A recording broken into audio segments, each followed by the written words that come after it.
just about 30 seconds. Okay, thank you. And best of all, it's free. Register online at chroniclet.com/NIE or call me. The Chronicle Telegram, committed to education. WEOL weather. Well, the water level is at record highs, but we will be able to get out of the lake today with northwest winds of 5 to 15 knots. 2 to 4 foot waves will subside to 1 to 3 feet. The water temperature is 64. As skies become mainly sunny today, look for highs in the low to mid 70s. I'm meteorologist John Lofton for AM 930 WEOL. Bit of sunshine and 64. It is 8:41 at WEOL. A good way to kick off our summer is talking about getting outside and cooking outside or grilling or anything related to getting things set. And we have with us celebrity chef George Duran joining us. Chef Duran, thanks for joining us. Thank Bruce, I love talking to you always. All right, let's get going. I've been doing propane for a while. I'm thinking of maybe going back to charcoal. How do I determine what I want to use as my cooking source? Well, I mean, it depends what your priorities are. If you want flavorful, if you want fast, quick, easy, gas grill is the way to go. Everyone asks me that same question, and personally, both of them have similar flavors, but you really can't beat the convenience of gas grill, simple as that. In fact, I'm working with these guys at Charbroil. They have this true infrared gas grill. This is the beauty of this grill. It gives everyone, regardless of their skill, the freedom to enjoy the entire grilling process. So these guys have built this emitter plate. It sits right above the flames, and this emitter plate prevents any flare-ups, and that means no more burnt hot dogs. You don't have any of those hot and cold spots. It's pretty much dispersing the heat evenly, and that really helps retain the flavor of the foods, and that means juicier hot dogs, tastier burgers, pretty much the best food you've ever grilled. So in my opinion, gas grill is the absolute way to go. We're breaking up a little bit. We missed a little bit part of that, but it seems that they take a lot of technology that we see in ovens or things like that, and they're putting it into the grill, so it's not so primitive. It's not just the flame and a heated up piece of metal that you're cooking on. No, people actually are starting to work on solutions for the griller. When you have something like flare-ups or burnt spots on your food, these companies like Charbroil, they're saying, all right, how can we accommodate the griller and say, we're going to take care of this and offer you a grill that's not going that's going to prevent these flare-ups and these burnt hot dogs. Well, let's talk about maybe some ingredients or things. What do we want to use this summer? Yeah, I love tasty burgers, and 4th of July for me means cheeseburgers. So today I've made this burger called the Grand Cru cheeseburger. I use award-winning Roth Grand Cru cheese. So Roth cheeses are artisan cheeses made with only the freshest Wisconsin milk, and their varieties include things like Havarti, Gouda, natural smoked Gouda even. Rothcheese.com has all the stores you can find them in. So cheeseburgers are the big thing for me. Any kind of a slaw that you make, for example, I make this spicy mango slaw that I put on top of a burger.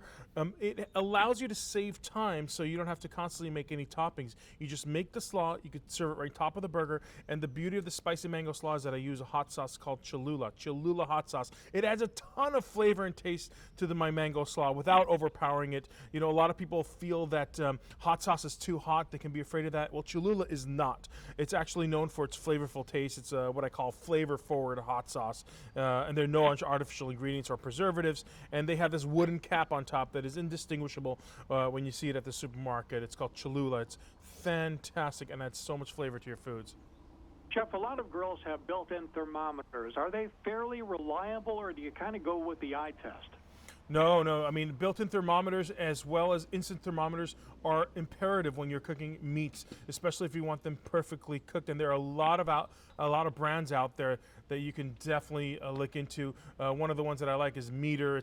It's a wireless thermometer that you can really integrate into your grilling system, and on your phone it gives you direct access to the temperature of the meats. But it's so important that you purchase a quality thermometer. That is the most important thing, because the worst thing is to have a dried pork loin or an undercooked cut of meat that people are not happy with. The thermometer is the best way to know how perfectly to cook your meats.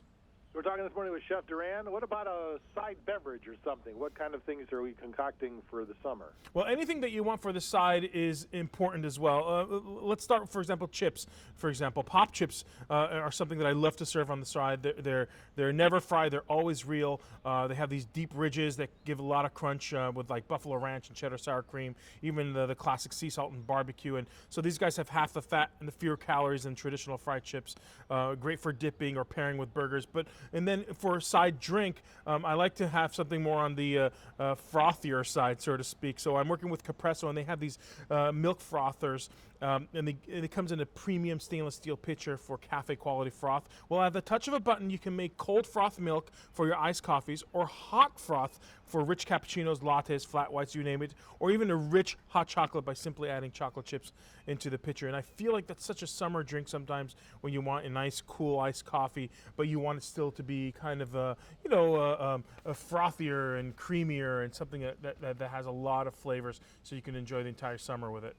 I know we talked about beef or meat that we use on the grill. How do we not get afraid of using vegetables, putting vegetables out there? What tips do you have maybe for that? Yeah, it's important that you have a nice hot grill, and what you want to do is keep vegetables, in my opinion, as simple as possible. If you hide the flavor too much with any sauces or dips or this and that, you lose the sense of it. So first of all, grill all your vegetables, cut them thick, grill all your vegetables to your liking. If it's charred or slightly cooked, that's fine, no problem. And the only thing I like to add flavor to it is olive oil and salt.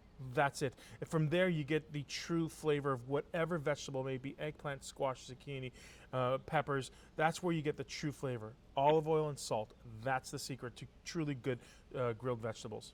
You mentioned earlier about a cheeseburger. I have at what point does the cheese enter this conversation? Because otherwise it just ends up melted somewhere else off the burger. It's funny. Yeah, I was talking to somebody about that recently, and for me, in my opinion, I don't like cheese that is completely overly melted and kind of dripping everywhere.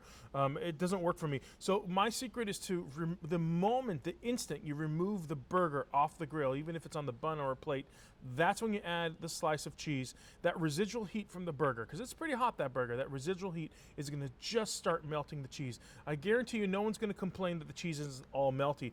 It's going to start just melting, and it's really going to give you a nice bite. So when you bite into that burger, you're going to taste cheeseburger and not just burger with melted cheese. And maybe you prepare a little and get some of that cheese more at room temperature, so you're not dealing with something that's totally cold out of the fridge.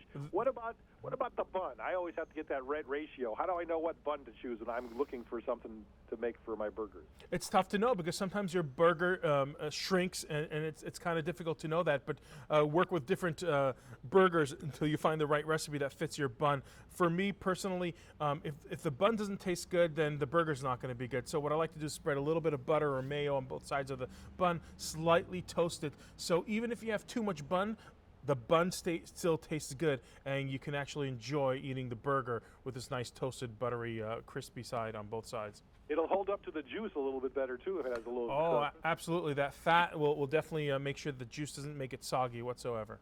Absolutely. Well, Chef, if we want to find out more about things you're talking about, is there a good place to get some details on some of this stuff today? Yeah, just check out dailylounge.com for all the recipes and all the info.